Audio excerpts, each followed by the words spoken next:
So let's talk about triggers. And triggers are the medications that you take in an IVF cycle. It's the last medicine you take.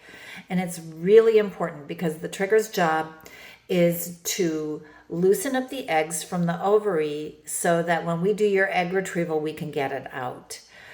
So you want to do your trigger at just the right time, because if you wait too long, you'll ovulate the eggs. And if you go too close to your trigger, then all you get is liquid from the follicle, the follicular fluid, and you don't get the egg because it hasn't had time to loosen it up yet.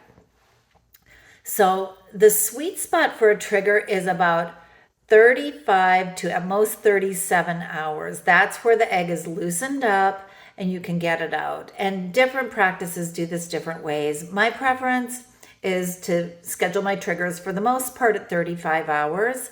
That gives us a little extra time in case you run into traffic, your alarm clock doesn't go off, it's hard to get your IV started, whatever. We don't have to panic or be anxious or upset that you're gonna ovulate. We can just relax and do a good job and concentrate on taking care of you, getting you set up for your egg retrieval and get your eggs out. So I use two medications for my triggers. One is called HCG and the other is called Lupron. There might be some other options. There's some interesting ideas out there, but that's what I use in my practice. And I use both medications for the most part for most of my patients, but sometimes you only use one medication. Sometimes we use a different dose. And the reasons for that could be I want to make sure I get all the eggs. Or it could be I'm worried you're going to overstimulate and I want to cut down the stimulation of the ovary after your egg retrieval.